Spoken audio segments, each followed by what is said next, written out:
تحقیق کرو، بات سچ ہے آگے بڑھو، بات سچ نہیں آگے نہ بڑھاؤ۔ یہ ہے اسلام کا مزاج کہ معاشرے میں سچائی پھیلے، معاشرے سے جھوٹ کی جڑیں اکھاڑ کر پھینک دی جائے، یہ اسلام کا مزاج ہے۔ اور شیطان کا مزاج کیا ہے؟ شیطان کا مزاج یہ ہے کہ معاشرہ جھوٹ کی بنیاد پر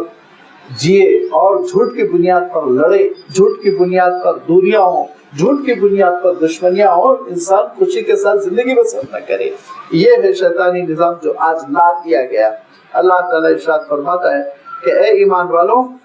جب تمہارے پاس کوئی فاسق شخص کوئی خبر لائے تو تم ذرا تحقیق تو کرو کہ سچ بھی ہے کہ نہیں ہے، تاکہ تم نادانی میں کسی قوم کو مصیبت کا شکار نہ کر دو، اور پھر نادانی میں یہ فعل کرنے کے بعد فَتُصْبِحُوا عَلَىٰ مَا فَعَلْتُمْ نَادِمِينَ، اپنے فعل پر، اپنی غلطی پر نادم ہو کر رہ جاؤ۔ وَاعْلَمُوا أَنَّ فِيكُمْ رَسُولَ اللَّهِ، جان لو تمہارے درمیان اللہ کے رسول موجود ہیں۔ اور یہ اسی لیے اللہ تعالیٰ بات ارشاد فرما رہا ہے کہ مشوروں میں خواہش ہوتی تھی میری بات مانی جائے، اور بالخصوص جو عربوں کی نفسیات تھی، قبیلے کا سردار ہوں میں، لہذا میری بات کو ترجیح دی جائے، یہ جو مینٹلٹی تھی، اللہ تعالیٰ ارشاد فرماتے ہیں کہ تمہارے درمیان کون ہے؟ اللہ کے رسول ہے۔ لَيُطِيعُكُمْ فِي كَثِيرٍ مِّنَ الْأَمْرِ، بہت ساری آراء میں، بہت سارے معاملات میں اگر تمہاری بات سننے لگیں گے، لَعَنِتُّمْ، تم خود مشقت میں پڑ جاؤ گے۔ عنتا کے معنی ہوتے مصیبت میں پڑ جانا، لَعَنِتُّمْ، تم خود مصیبت و مشقت میں پڑ جاؤ گے، تمہارے لیے خود مسائل ہو جائیں گے۔ اللہ کے رسول صلی اللہ علیہ وسلم جو فیصلہ فرماتے ہیں اس میں تمہارے لیے خیر ہے، تمہارے لیے بھلائی ہے۔ اللہ کے رسول صلی اللہ علیہ وسلم کے فیصلوں پر اعتماد کرو، اللہ کے رسول صلی اللہ علیہ وسلم کے فیصلوں پر سر تسلیم خم کرو۔ وہ یاد رکھو کہ ایمان سے تم محروم تھے، ایمان تم کو نہیں ملا تھا، یہ اللہ کا ایک فضل ہے۔ وَلَكِنَّ اللَّهَ حَبَّبَ إِلَيْكُمُ الْإِيمَانَ، وہ اللہ تعالیٰ ہے جس نے تمہارے دلوں میں ایمان کو جاگزی کر دیا، محبوب بنا دیا، مقبول بنا دیا۔ وَزَيَّنَهُ فِي قُلُوبِكُمْ، اور تمہارے دلوں میں ایمان کو خوشنما کر دکھایا۔ ایمان پر تم مطمئن ہو گئے، اسلام پر تم مطمئن ہو گئے، ورنہ اسلام کا تعارف نہیں تھا، ایمان کا تعارف نہیں تھا، ایمان سے محروم تم زندگی بسر کر رہے تھے۔ کتنا بڑا اللہ تعالیٰ کا فضل ہوا کہ اس نے تم کو ایمان عطا کیا۔ اتنی بڑی نعمت ہے، اتنی بڑی نعمت ہے کہ اس نعمت کی حقیقت کو تم سمجھ لو تو پھر اس کے بعد تمہاری زندگی پوری کی پوری ایمان کے تقاضوں کے مطابق بسر ہوتی ہے۔ وَكَرَّهَ إِلَيْكُمُ الْكُفْرَ وَالْفُسُوقَ وَالْعِصْيَانَ، اللہ تعالیٰ ہے جس نے تمہارے دلوں میں کفر، فسق و فجور، گناہوں سے اور نافرمانیوں سے نفرت ڈال دی، اور اللہ تعالیٰ نے توفیق دی۔ اگر اللہ کی توفیق نہ ہوتی تو تم کو یہ کیفیت نہ ملی ہوتی، گناہوں کے دلدادہ ہوتے تو۔ اگر اللہ تعالیٰ نے توفیق نہ دی ہوتی تو پھر معصیتوں کے خوگر ہوتے، عادی ہوتے، اور گناہ تم کو گناہ نہ لگتا۔ آج تم کو کراہیت ہوتی ہے شراب سے، آج تم کو کراہیت ہوتی ہے زنا سے، آج تم کو کراہیت ہوتی ہے جھوٹ سے۔ کیوں؟ اللہ نے تم کو یہ توفیق دی۔ کتنے لوگ ہیں جو شراب کو چائے کی طرح پی رہے ہیں، ان کے دل میں کوئی نفرت نہیں۔ کتنے لوگ ہیں جو خنزیر سے غذا حاصل کر رہے ہیں، ان کے دل میں کوئی کراہیت نہیں، لیکن اللہ نے تم کو یہ نعمت دی ہے۔ ایمان والے گھرانے میں اللہ نے پیدا کیا، ایمان کی دولت سے اللہ تعالیٰ نے نوازا۔ وہی ہے جس نے کرہ الیکم، کراہیت ڈال دی، نفرت، ناپسندیدگی ڈال دی تمہارے دلوں میں کفر کے لیے، فسوق، دین سے نکل جانے کو فسقہ کہتے ہیں۔ فاسق کے معنی دین سے نکل گیا، دائرے دین سے باہر آ گیا۔ لہذا اس کا آپ ترجمہ کر سکتے ہیں کہ گناہوں سے، گناہوں کا عادی ہونا۔ والعصیان، نافرمانی، عصا کے معنی ہوتے ہیں حکم نہ ماننا، نافرمان ہو جانا۔ یہ نافرمانی، گناہوں اور کفر کو کون ناپسند کروایا تمہارے دلوں میں؟ کس نے تمہارے دلوں میں ایمان کی محبت پیدا کی؟ کس نے ہدایت کی راہ پر تم کو گامزن کیا؟ اللہ نے۔ جب پروردگار نے کیا، اللہ تعالیٰ نے کیا، تو اس کا شکر یہ ہے کہ تم اس کی فرما برداری کی زندگی بسر کرو۔ جب فرما برداری کی زندگی بسر کرو گے، اولئک هم الراشدون، یہ ہیں وہ لوگ جو ہدایت یافتہ ہیں، راہ راست پر ہیں، اور یہ ہیں وہ لوگ جن کے لیے اللہ تعالیٰ نے راہیں کھول دی، ہدایت دے دی، بات سمجھ میں آ گئی، اب یہ نادان نہیں ہے، شعور کے ساتھ زندگی بسر کر رہے ہیں۔ فضلا من اللہ و نعما، یہ اللہ کا ایک فضل ہے اور یہ اللہ کی ایک نعمت ہے جو تم کو ملی ہوئی ہے۔ اور جب نعمت ملی ہوئی ہوتی ہے، یاد رکھیے، تو وہ نعمت اس بات کا تقاضا کرتی ہے کہ اس پہ شکر ادا کیا جائے اور اس کی قدر کی جائے۔ صحت کی نعمت ملی ہوئی ہے، آپ اگر قدر نہیں کریں گے دھیرے دھیرے صحت ہاتھ سے چلی جائے گی۔ دولت کی نعمت ملی ہوئی، قدر نہیں کی، اسراف کیا، فضول خرچی کی، دھیرے دھیرے دولت کی نعمت ہاتھ سے چلی جائے گی۔ تو یہ جو دنیا کی چھوٹی چھوٹی نعمتیں ہیں، یہ نعمتوں کی ناقدری کی وجہ سے نعمتیں ہاتھ سے چلی جاتی ہیں۔ تو پھر روحانی نعمت، اخروی نعمت جو لاسانی ہے، جس کی کوئی قیمت نہیں ہے، ایمان، ہدایت، توفیق، یہ جب اللہ تعالیٰ نے تم کو عنایت فرما دیا اور اس کی ناقدری کرو گے اور اس پر اللہ کا شکر ادا نہیں کرو گے اور اس کے تقاضوں کے مطابق زندگی بسر نہیں کرو گے، تو یہ نعمتوں سے بھی تم محروم ہو جاؤ گے۔ دھیرے دھیرے یہ ساری چیزیں تمہارے ہاتھ سے چلی جائیں گی۔ اور ہوتا یہی ہے کہ زندگی میں ہم دیکھتے ہیں کہ انسان سے گناہ ہوتا ہے اور اس سے کوتاہی سرزد ہوتی ہے، وہ توبہ کرتا ہے، اللہ سے معافی مانگتا ہے اور پھر راہ راست پر رہتا ہے، تو اللہ تعالیٰ اس کے ایمان کو بچاتا رہتا ہے۔ لیکن ایک انسان سے گناہ ہوتا ہے، خطا ہوتی ہے اور اس پر وہ دندناتا ہوا پھرتا ہے اور پھر اس کے بعد سے اس کو نبھانے کے لیے دوسرا گناہ کرتا ہے اور پھر اس کے بعد تیسرا گناہ کرتا ہے، لگاتار گناہ کرتا ہے اور اپنے گناہوں کی پھر تعویل کرنا شروع کر دیتا ہے۔ اپنے گناہوں کی تعویل کرتا ہے، اس کے معنی یہ ہوتے ہیں کہ اپنے گناہ کی وہ دین کی روشنی میں تشریح کرنے کی کوشش کرتا ہے۔ یہ میرا مفہوم ہے، یوں میں نے سمجھا ہے، یوں میں نے قرآن مجید سے عرض کیا ہے، یوں میں نے حدیث سے اس کو سمجھا ہے، لہذا گناہ کی وہ تعویل کرتا چلا جاتا ہے۔ تو پھر ایک وقت آتا ہے کہ اللہ تعالیٰ اس سے توفیق سلب کر لیتا ہے، اور جس کو اللہ تعالیٰ نے ارشاد فرمایا انتحبط اعمالکم، کہ پھر اعمال اکارت چلے جاتے ہیں، سجدوں سے وہ محروم ہو جاتا ہے، نمازوں سے وہ محروم ہو جاتا ہے، نیکیوں سے وہ محروم ہو جاتا ہے، اور اللہ تعالیٰ اس سے ایمان اور ہدایت کو ایسا چھین لیتا ہے کہ کافروں کی موت کو مرتا ہے۔ لہذا اللہ تعالیٰ ارشاد فرماتا ہے کہ یاد رکھو، یہ اللہ تعالیٰ کی جانب سے جو فضل ملا ہے نا، اس کی قدردانی کرو، اور اس کی قدردانی یہ ہے کہ ان کے تقاضوں کے مطابق زندگی بسر کرو۔ واللہ علیم حکیم، اللہ تعالیٰ بخوبی واقف ہے، وہ دیکھ رہا ہے تم کیا کر رہے ہو، اس کے علم میں ہے، لیکن وہ مہلت دیتا ہے کیونکہ وہ حکیم ہے، اس کے پاس دانائی ہے، حکمت ہے، اس کی حکمت تقاضا کرتی ہے کہ مہلت پہ مہلت دو، بندے کو کئی بار مہلت دو تاکہ کہیں تو وہ توبہ کر کے اللہ کی طرف لوٹ کر آئے۔ لیکن لازمی بات ہے، ایک حد ہوتی ہے، حد سے تجاوز کر لینے کے بعد سے پھر بندے کو توفیق سے محروم کر دیتا ہے، ہدایت سے محروم کر دیتا ہے۔ لہذا اولئک هم الراشدون کی تفسیر بننا چاہیے، ہدایت یافتہ، توفیق یافتہ، خطا پر، کوتاہی پر ندامت، فوراً اللہ تعالیٰ کی طرف لوٹنا، امت کا یہ ہے مزاج اصل اسلام کا۔ اور اس کے بعد سے پھر اللہ تعالیٰ نے ارشاد فرمایا کہ یہ تو اللہ کے رسول صلی اللہ علیہ وسلم کے دربار کی حاضری کے آداب تھے، آواز دبی دبی ہو، نگاہیں جھکی جھکی ہو، اور رائے زنی کی کوشش نہ کی جائے، اپنی رائے رسول کی رائے پر مقدم رکھنے کی کوشش ہرگز نہ کی جائے۔ یہ سارے وہ آداب کے بعد خود امت ایک دوسرے کے ساتھ کیسے زندگی بسر کرے، اور یہ معاشرہ اسلامی سوسائٹی کیسے وجود میں آئے گی، اور ان کے خود آپس میں جینے کے کیا قرینے کے آداب ہونا چاہیے، ان کا تذکرہ آنے والی آیتوں میں کیا انشاءاللہ آئندہ اتوار اس کی وضاحت آپ کی خدمت میں رکھی جائے گی۔ وآخر دعوانا ان الحمدللہ رب العالمین۔